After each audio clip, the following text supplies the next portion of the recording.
This one is so taboo that most of you watching are going to think that it's absolutely disgusting. Hands down, the easiest way to save money is to find ways to save money by doing nothing at all. Most cultures around the world view laziness as a negative character trait, but sometimes being lazy can actually be really beneficial. We live in a culture where you're supposed to work, work, work, so you can spend, spend, spend. But when you choose to slow down and not spend your money on certain things, your life can become a lot more simple and peaceful. Lazy people tend to focus on high leverage activities and will avoid unnecessary tasks. Instead of spending time doing a monotonous and time-consuming activities, automate what you can and focus your energy on the most important tasks, including carving out time to relax. Having a no-spend weekend can be a great way to save money. Don't go shopping, stay home instead of going out. Just take some time to relax and enjoy life without doing too much or spending any money. With all the money that you save, you might even be able to take an extra day off of work and enjoy that day too. I've done entire no spend months where I put a spending freeze on anything that isn't absolutely necessary. Some people even do entire no spend years. So be lazy by not spending money. Set your bills up for auto pay so you don't ever have to remember to pay your bills on time. Setting up automatic systems is a great way to decrease your mental load, which will leave you with more brain power to focus on the things that you enjoy doing or things that just cannot be automated, which in turn will really help to decrease your stress. By setting up automatic payment, you will also save money by never having to pay a late fee just because you forgot to pay a bill. Don't go to the grocery store as soon as you run out of something. Instead, take the lazy route and try and make do with what you already have. I've created a lot of really delicious meals by just using random ingredients that I already have in my house. This means I've saved money by not buying something new, and then I've also decreased our food waste. I did a video not too long ago on some pantry clean out meals that I made for my family, and I'll link them up here and then also in the description box below if you want to go check those out.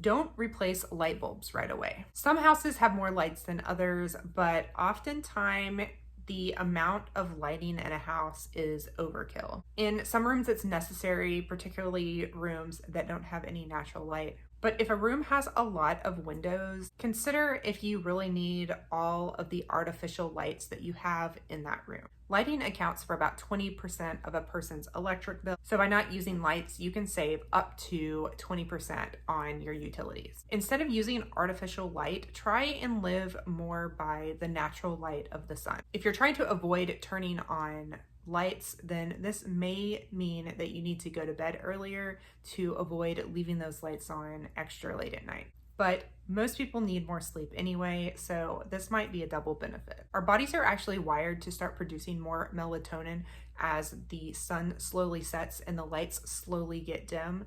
So by using the natural light of the sun, you actually are going to improve your sleep. So there's really multiple benefits to being lazy and not replacing your light bulbs. You save money on new light bulbs, you save money on your electricity, and you get a better night's sleep.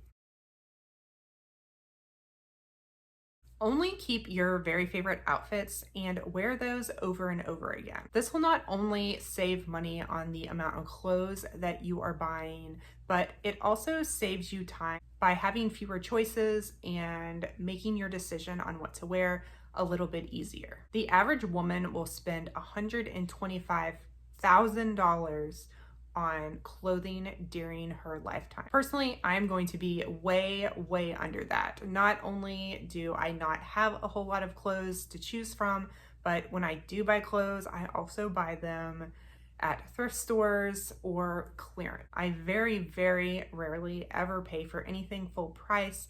And if I do, it's gotta be super high quality and something that I'm going to use over and over again for a very long time. Again, just like clothing, not only will you have less of an upfront cost in buying shoes, but you'll also have less shoes to choose from when you're getting ready in the morning. I only own one pair of shoes, so I always know what shoes I'm gonna wear every day, and I don't even have to think about it. It is a pair of shoes that I absolutely love and that I'm very happy to wear every day. It's a hiking sandal, so it's just a great all-around shoe for my lifestyle. And I know most people can't only have one pair of shoes, especially depending on what kind of climate you live in, but just the fewer shoe options you have, the easier it is going to be to decide what you're going to wear. The average woman spends $115 on makeup every month, and I spend about $30 a year on makeup. It's a lot of work to get up in the morning and put on makeup, so 95% of the time I am not wearing any makeup at all. And when I do wear makeup, it's just like eyeliner, mascara, and eyeshadow. I don't do anything else. Not wearing makeup saves a valuable time. I can get ready in about 5 minutes in the morning, wash my face, brush my teeth, pull my hair back, and then I'm good to go. And then, of course, I'm also not spending money on a bunch of makeup. I used to wear a lot more and felt like I really couldn't leave the house without makeup on, but learning to be comfortable with what you actually look like can be really amazing for your mental health. So if you're somebody who feels like you must wear makeup in order to leave the house and you feel really uncomfortable without makeup, I really challenge you to break out of your comfort zone a little bit. This one is so taboo that most of you are going to be so disgusted by the thought of not shaving or even the thought of me not shaving. But it's really just a cultural norm that we are conditioned to believe. I understand because I was taught the same thing, that women not shaving is gross, but I've really taken some time to dissect the concept of body hair on women being gross, and so I have completely changed my mind and haven't shaved in about 3 years. Our culture has this idea that body hair on women is gross, but the exact same body hair on men is perfectly acceptable. Women who have body hair are dirty, but men who do are attractive. It is just a conditioned cultural viewpoint that is not based on any facts. My body hair is not any more gross than my husband's body hair. I totally respect a person's need to shave, but I choose to take the lazy route. The average woman spends about $10,000 and 2 months during her lifetime shaving. I have chosen that that is not a way that I want to spend my time or money. Unsubscribe from as many subscriptions or memberships as possible. You will be spending less money and have fewer decisions to make. For example, if you have multiple streaming services, you have thousands and thousands of different movies or TV shows to choose from to watch, and it is just easier to just have one at a time so that you have fewer choices to make. Plus, you're spending less money. If you get tired of one streaming service, then you can just switch to another one and just do one at a time.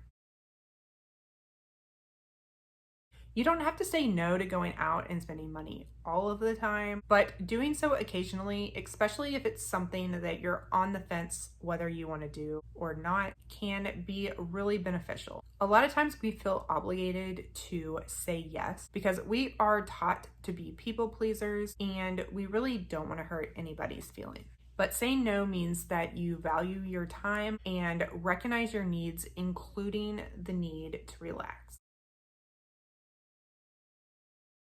Once a week, I spend a few hours a day batch cooking all of the meals that we are going to be eating for that week. That way, throughout the week, I do not have to cook at all, and we just reheat things as we go. I definitely am not someone who wants to spend every night cooking dinner, and doing it once a week is just really helpful, and it also ensures that we are eating homemade, healthy foods when things do get busy. You can also eat the same meals all week. Even if you don't want to do it for every single meal all week, having a plan for the same breakfast, the same lunch, just is something that's really simple. Pick something that you really like, that your family really likes, and you can eat the same thing all week.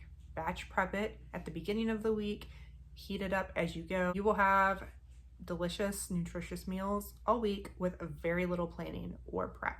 If you like saving money the lazy way and you also like delicious food, check out this video featuring 7 of my favorite healthy slow cooker meals. These 7 meals fed my entire family lunch and dinner for a week for just $45. And as always, thank you guys so much for watching.